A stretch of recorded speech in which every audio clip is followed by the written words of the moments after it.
Welcome back to the Practical Money with Theo, where we turn complex money into simple systems. If you want to take control of your money and feel more confident about your financial future, you are in the right place. Before we continue, the ideas from this episode reflect my views and experiences. I'm not your financial advisor, and this is not personal finance advice. Remember, always be a student and not a follower. And don't forget, every episode ends with the Practical Money Challenge. So stay with me until the end. Over the past 2 episodes, we've answered 2 important questions. First, what is stocks and shares ISA? Second, what is an index fund?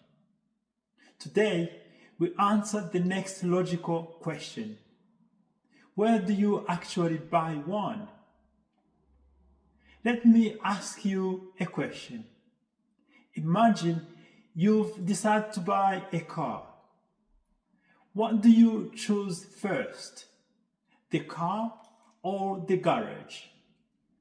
Most of us choose the car first.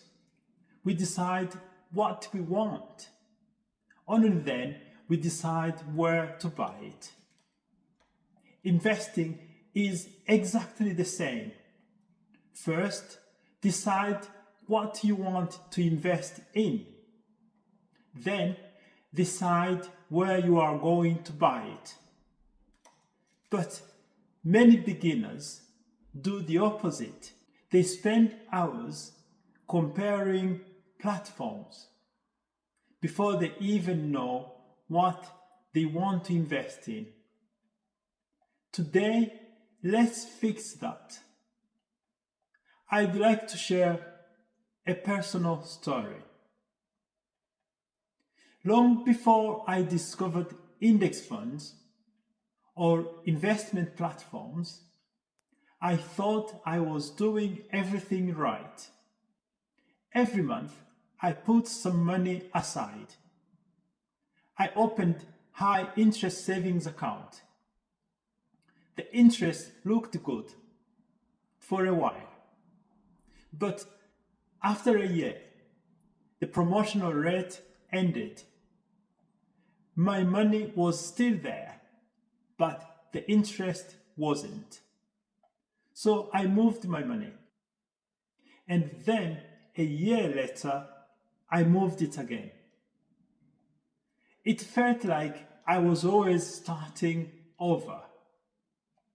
I kept thinking there must be a better way.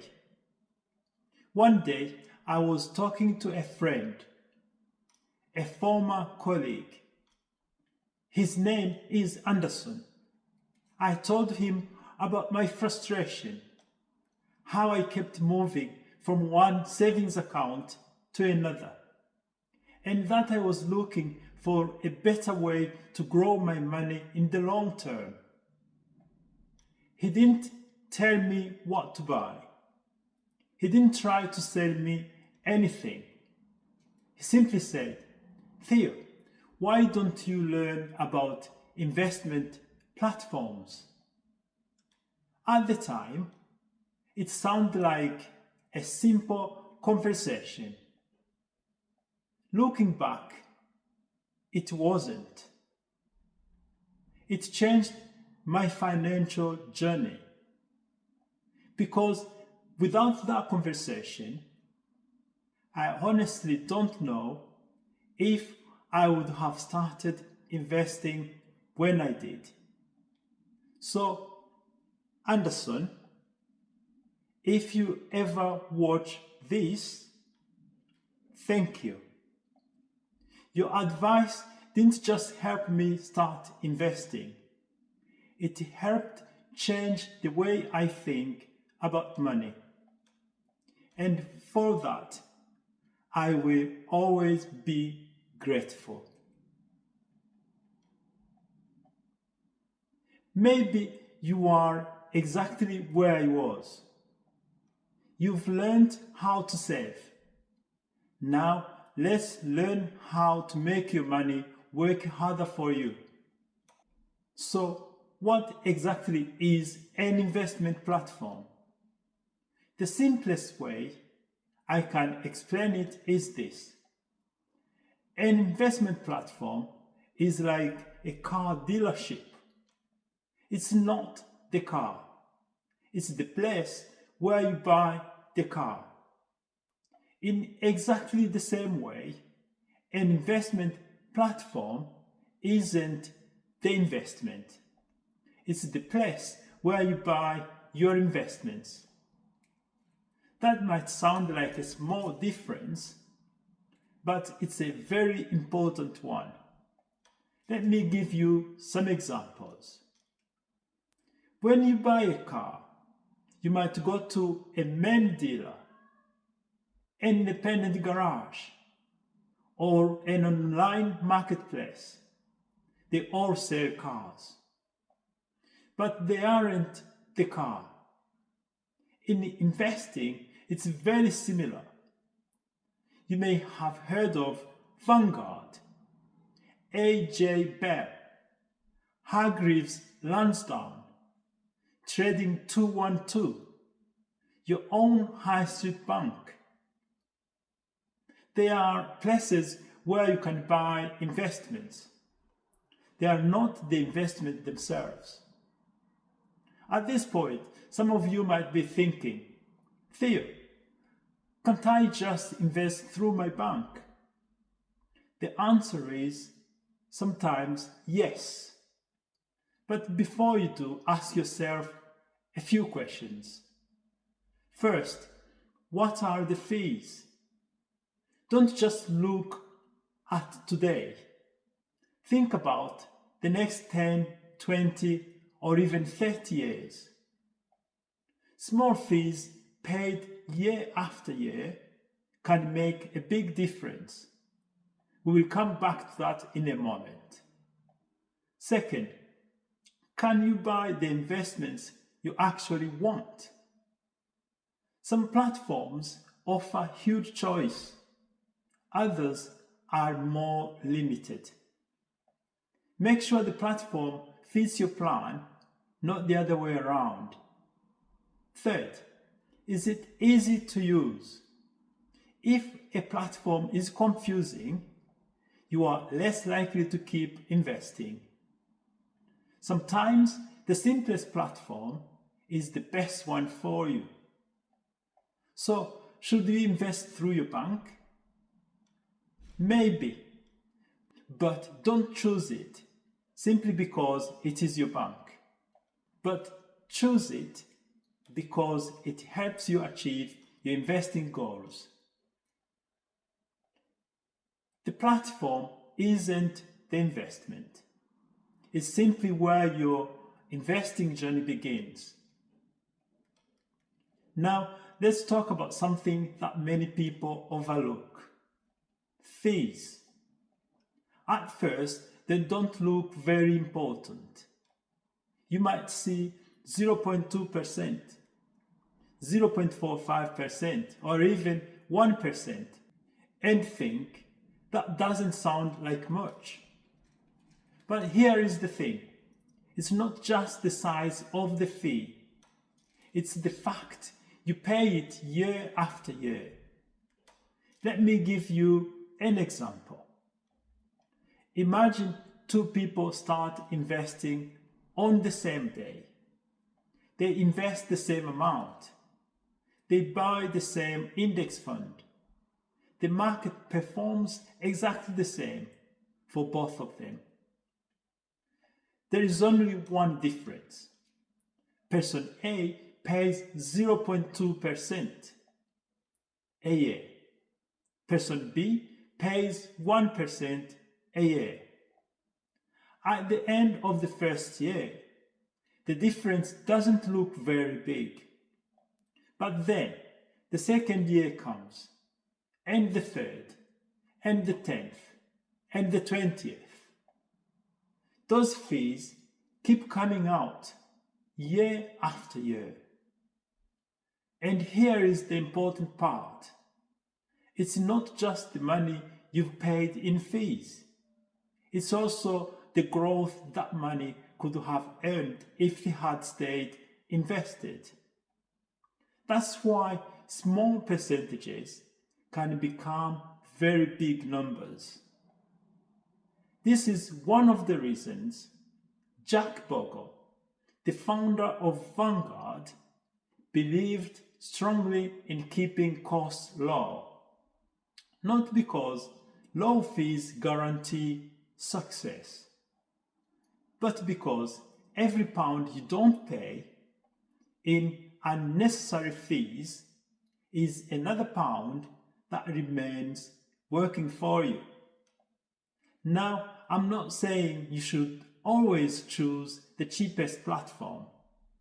Sometimes paying a little more for better service, better support, or better tools may be the right decision for you. The key is to understand what you are paying for. You can't control what the market does, but you can control the fees you choose to pay. That is one of the simplest and the most important lessons I've learned in my investing journey. There is just one more question we need to answer. Some of you might be thinking, Theo, should I speak to a financial advisor? The answer is, it depends. For many people who are just starting learning the basics, investing regularly, and keeping things simple may be all they need. But if your situation is more complex, perhaps you are approaching retirement or thinking about inheritance planning, or you have significant assets, then a regulated financial advisor might be worth considering. There is nothing wrong with asking for help. Sometimes the wisest decision is knowing when to seek expert advice. Before we finish, here are the 3 questions I'd like you to ask before choosing any investment platform. Number 1, what will this cost me every year? Not just today, every year. Because small fees can grow into big costs over time. Number 2, can I buy the investment I actually want? Don't choose a platform, then try to force your plan to fit it. Build your platform first, then choose the platform that supports it. Number 3, will this platform still suit me 10 years from now? Investing is a marathon, not a sprint. You want a platform that you will be happy to stay with for many years. Now let's finish with the 3 things I'd like you to remember. Firstly, the platform is not the investment. It's simply the place where you buy your investments. Secondly, understand the fees. You don't have to choose the cheapest option, but you should understand what you're paying and why. Thirdly, build your system before you build your portfolio. A good system will help you make good decisions for years to come. Now it's time for this week's Practical Money Challenge. Before you open any investment account, write down the answers to these 3 questions. Why am I investing? How long am I investing for? How much can I comfortably invest every month? Once you have those answers, then start comparing platforms, not the other way around. Next week, we will take the next step. I will show you how to buy your first index fund step by step. So if you've ever wondered what to click, what to look for, and how to get started, you won't want to miss that. If you've ever found this episode helpful, please like, subscribe, and share it with someone who's ready to start their investing journey. And before I go, I'd like to leave you with one final thought. Don't spend so much time choosing a platform that you never start investing. The best investment platform won't make you wealthy on its own, but a simple plan followed consistently for many years just might. Money matters, but life matters more. Fix your system, fix your money, and I will see you next week. Bye-bye.